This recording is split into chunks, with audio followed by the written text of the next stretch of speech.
Hello, so today we're talking about the Tron Ares soundtrack by Nine Inch Nails. Nine Inch Nails has been my favorite band for the past like 10 plus years, and so I will talk about them any chance I get. Tron, on the other hand, I don't care about. I was thinking about this earlier today, and it is difficult for me to think of a franchise that I am more apathetic towards than Tron. It's probably been a decade plus since I watched either of the Tron movies, and to be quite frank, all that I remember from them is the light bikes and the frisbees. And also I remember the Daft Punk cameo in the second movie. And so as a result, I am approaching this album as a Nine Inch Nails fan and not a Tron fan. Trent Reznor and Atticus Ross have been scoring films for years, but this is the first film that they are actually scoring under the Nine Inch Nails name. Of course, Nine Inch Nails has contributed music to soundtracks before. Trent Reznor wrote a bunch of music for Lost Highway for David Lynch. They also did Burn in the 90s, and they did a cover of Joy Division's Dead Souls. They had a song that was on the Tomb Raider soundtrack. But technically speaking, this is the first full score that Nine Inch Nails has done since Quake. And that Quake soundtrack is pretty awesome. It's pretty great. Tron Ares is being made by Disney, and so apparently Disney reached out to Trent Reznor and Atticus Ross and said, hey, we want you to score the movie, but do it under the Nine Inch Nails name. And people have called this a branding move more than anything else, and I am inclined to agree, honestly. But at the same time, that doesn't make the soundtrack bad. At the time of recording, the soundtrack has been out for a week, and I've been listening to it pretty much the entire time. I think that as a score, it is great, but I do think that if you're viewing it as the next Nine Inch Nails album, you'll probably walk away disappointed. But really, I think that before we talk about the music itself, we kind of have to talk about the context surrounding it, because this is a soundtrack for Tron Ares, which fundamentally is a movie that I don't think was ever going to do well. And especially after some recent events involving Disney, I really don't think it's going to do well.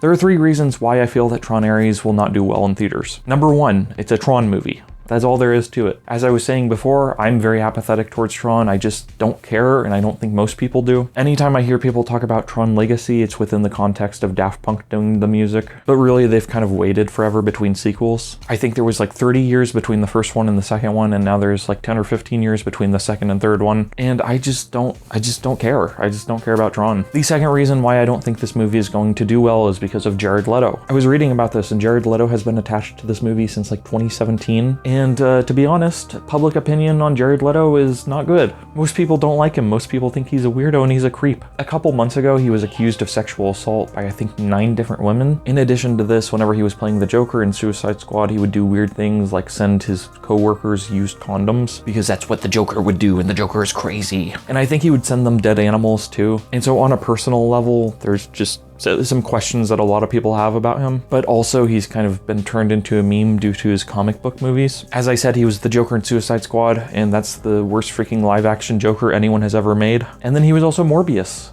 which was a meme in and of itself. And I've read about people who are boycotting this movie specifically because Jared Leto is the star. And the third reason I don't think this movie is going to do well is because of the crap with Charlie Kirk and Jimmy Kimmel. For a very quick rundown, and I'm sure most people have heard about this or know something about it, but maybe not how it relates to Tron. Basically, a couple weeks ago, Charlie Kirk, who is a right-wing podcaster, was shot and killed at a college campus. Donald Trump and the Republican Party and all conservatives basically mourned Charlie and said that it was the Democrats and it was liberals and progressives who wanted this to happen, and surely the shooter was a progressive or liberal. And then a 22-year-old suspect was arrested who appears to be a conservative, which means that all the crap that Donald Trump and his cohorts were screaming for a couple days about Democrats, all that was BS. And so Jimmy Kimmel, who is a late night host on ABC, made a comment about this. There were two big things that I think upset people. Number one, he said that Charlie Kirk and his killer were both MAGA. And number two, he accused Donald Trump and the right of taking advantage of Charlie Kirk's death. Needless to say, Donald Trump, who Trent Reznor is not a fan of, by the way, needless to say, Trump didn't like that. Basically, at this point, the FCC threatened ABC and threatened to revoke their broadcasting license. And so as a result,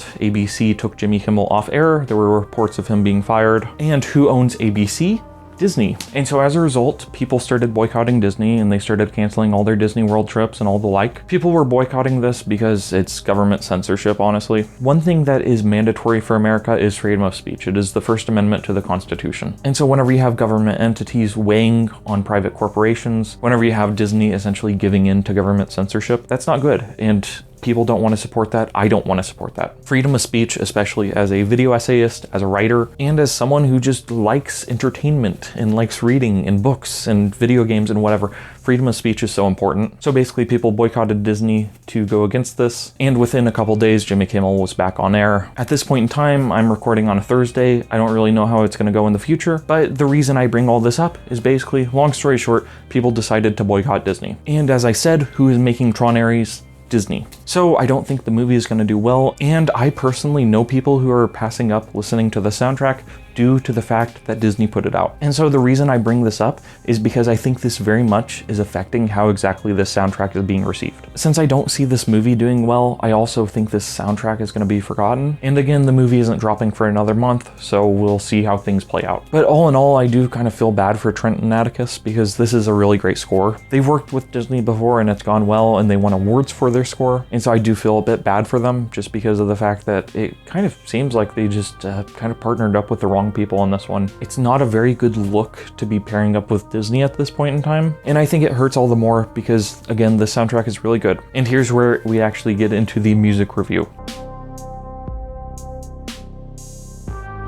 I think that expectations were set a little high for this album just because of the fact that, number one, it's done under the Nine Inch Nails name, and they also said that this album could be listened to as a full album. It could be listened to just like any other Nine Inch Nails release. And so as a result, I think that people heard that and were basically like, woo, new Nine Inch Nails. Because the last Nine Inch Nails releases were Ghost 5 and 6, which came out right at the beginning of the pandemic. And honestly, people forget those records exist because from what I understand, they're actually just kind of unused film scores. And so what that means is that the last proper Nine Inch Nails album was Bad Witch, which came out in 2018. And so if you go into this record basically expecting a Nine Inch Nails record, as I said, if you go into this expecting the Downward Spiral, the Fragile, the Slip, Year Zero, whatever, you'll probably end up disappointed. Because again, more than anything, it is a score. It is meant to service the film. And is the film any good? I don't freaking know. I just know that probably no one will watch it. And so as a result, it is difficult to tell how exactly the score is treated within the context of the film since no one's seen the film. But for my money, after having listened to the soundtrack the entire past week, I've actually come to really enjoy it and like it. Because really what it is it's a different sound than most of Nine Inch Nails' other releases. This is very much an electronic dance kind of record, and Nine Inch Nails has written pop songs before. The entirety of Pretty Hate Machine is pop songs. You have tracks like Discipline and Came Back Haunted and Copy of A that I think would actually kind of fit nicely in the soundtrack, but this record was co-produced with Boys Noise, who is a DJ who was opening for Nine Inch Nails on their Peel It Back tour, and in the middle of their set, he would come out and they would play DJ remixes of different songs. I was able to see them a couple weeks ago, fortunately, and some of the remixes are really freaking cool. The one of Closer that they did is freaking phenomenal, but there's definitely a lot of electronic and dance stuff. There's also a lot of synthwave on here. The instrumental passages remind me more of Perturbator than anything else, and so if you're a fan of him, you'll probably dig this record. Because a lot of people are very disappointed by the fact that there are only 4 tracks with vocals, but honestly, the 4 tracks with vocals are all really good. The first of the 4 vocal tracks on this record is As Alive As You Need Me to Be, which was the first single released for this album. And honestly, it's a really good pop song. It's a really good dance song. I do think that this record ultimately has a different sound palette than any other Nine Inch Nails release, but certainly I was not really anticipating that Nine Inch Nails would go in a dance electronic direction again. And really a soundtrack that they did as Trent Reznor and Atticus Ross, the Challengers soundtrack, foreshadows this, because I think they were told by the director of that movie to make that record sound like a dance record, and so that's what they did, and so that soundtrack freaking slaps. And before that album officially came out, they actually put out the remix album, which was done by Boys Noise to make it one consistent dance mix, and so that album slaps. And so honestly, if you like that record, you'll probably like this one, though I think that there are more moody passages and more atmospheric passages on this album. Certainly As Alive As You Need Me to Be was a song that I was really iffy on at first, but I've come to love it and like listen to it on loop basically for the past month or two that it's been out. Honestly, I don't have much to say about the lyrics of this song or most of the other tracks on this record. The second track with vocals is I Can Feel It, which is very reminiscent of Massive Attack's Angel. It's a pretty slow song throughout, I think, though it does kind of build up and get heavier towards the end. The third track with vocals is Who Wants to Live Forever, not a Queen cover. It's a really delicate and ethereal sounding track. Trent Reznor's vocals throughout this album are actually kind of odd. There's something about them that seems a little off, but intentionally off, because it's not that Trent Reznor is a bad singer, he's a freaking great singer, but there are certain things about his vocals on this record that just seem kind of strange. And with any other band I would go, oh, someone was having a bad day, but with him, I do think it's probably intentional. I think this album probably sounds exactly how they wanted it to sound. This track does feature beautiful female guest vocals from Judaline. Hope I'm saying her name right. But her vocals are just freaking immaculate. The song starts with Can't Remember Why, Something in My Eye. Trent Reznor is always singing about something in his eye. He's always singing about a dot. I think Down in It makes reference to that. I think Only makes reference to that. And then there are a couple lyrics the guest singer sings. All of us are here to die, and all we ever had was time. I don't really agree with the sentiment, all of us are here to die. I'm reminded of that meme that says, like, is a song written just to end? Do you play a game just for it to be over? Do you dance solely to get to the final movement? It's kind of a reductionist lyric, I guess. But then all we ever had was time, I think is actually a really thoughtful and beautiful lyric, because ultimately, I think that's accurate. I've thought a lot about this, that ultimately time is the one thing that you can't get more of. Whether you're the poorest of the poor or you're a billionaire, at best, you can get like 110, 120 years. And certainly I'm not downplaying the significance of money, because obviously if someone has more money, they have better access to healthcare and they can attain a higher standard of living and blah, blah, blah. That's not the point I'm making. But rather the point I'm making is just that we're not here forever, I guess. And then the final song with lyrics is actually the last track on the album. Shadow Over Me is a straight banger. It's freaking phenomenal. I've seen people call this the most Nine Inch Nails-esque track on the album, and I think that's probably accurate. But at the same time, as I was saying, I think that this album still has a very different sound palette than any other Nine Inch Nails release. On that song, Trent Reznor does sing We're Running Out of Time, and that just kind of reminded me of Over and Out off of Bad Witch, which is a song I freaking love, by the way. I think it's super underrated in the Nine Inch Nails catalog. And so because these are the only 4 songs with vocals,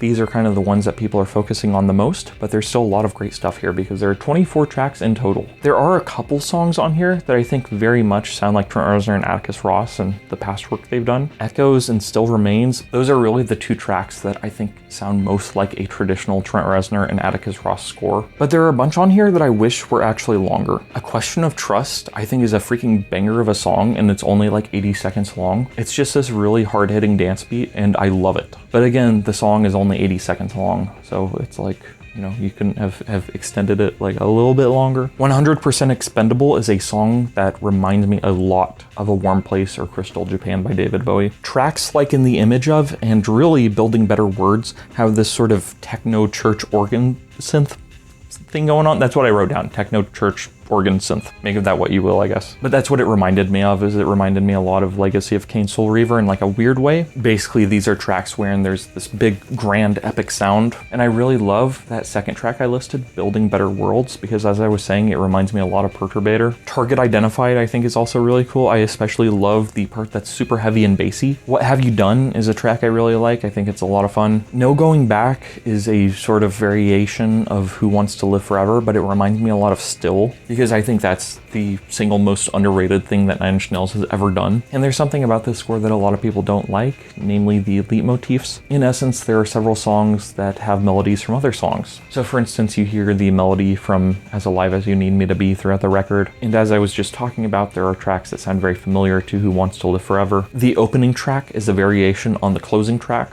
or maybe the opposite is true. And a lot of people don't like that, but I think that they kind of tie the album together. And obviously, that's a very familiar thing within films. That's nothing new to do, to have a character show up and play a certain theme, and then whenever that character reappears, you have that same theme play, but maybe slightly different. And I think that's exactly what's happening here. But again, we haven't seen the movie, so who the frick knows? But yeah, leitmotifs are nothing new. And they're especially nothing new to Nine Inch Nails. If you listen to the Downward Spiral, you hear that melody all throughout freaking that album, and you even hear it on other Nine Inch Nails releases. I forget which song it is off the Year Zero remixed album, but there's a song that incorporates the Downward Spiral motif, and you also hear it on a song on Ghost 6. And so Nine Inch Nails are not strangers to leitmotifs. Now, as I'm saying, this is a score, it's very much a soundtrack. And so I do think that if you approach it as a full-on record, I think you'll be disappointed, but I think that if you realize that it is a mostly instrumental record, I think you'll probably enjoy it. And so if you're kind of on the fence about listening to this album, I would definitely say check out the vocal tracks, check out A Question of Trust,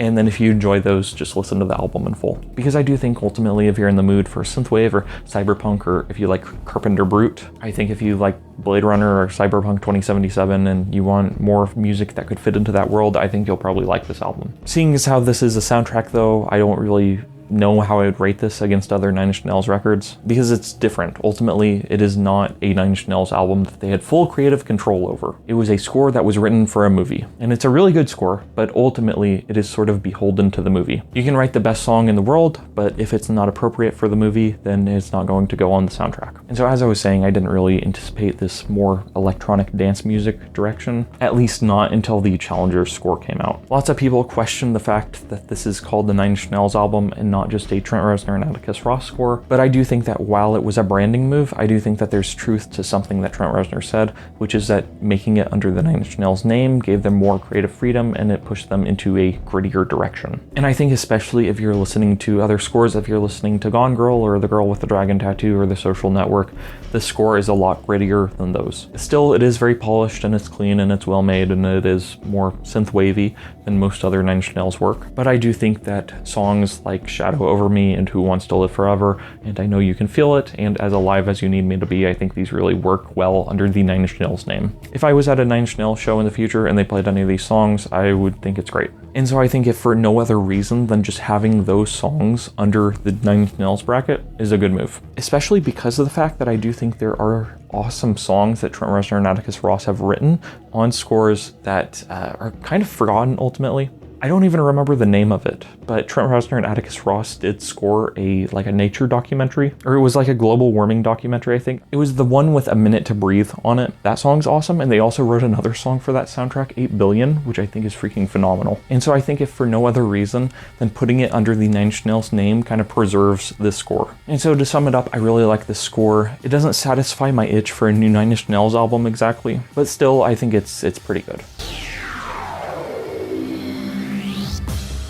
Very quick recommendations for this album. If you like this record, then I think that you would probably like the Nine Inch Nails albums, Hesitation Marks and Year Zero, which I think are probably closest to this record. I think this album is also somewhat reminiscent of The Slip, which I think is a horribly underrated album. I would recommend the Challenger soundtrack. I would recommend the soundtrack to Signalis, which is one of my favorite horror games ever. And as I mentioned, I would just recommend other synthwave stuff, Perturbator, Carpenter Brute, Trevor Something, that sort of stuff. You could probably dig the Max Payne 3 soundtrack by Health also, though it is more noisy. So this is what I got. Thank you for watching. Have a nice night and goodbye.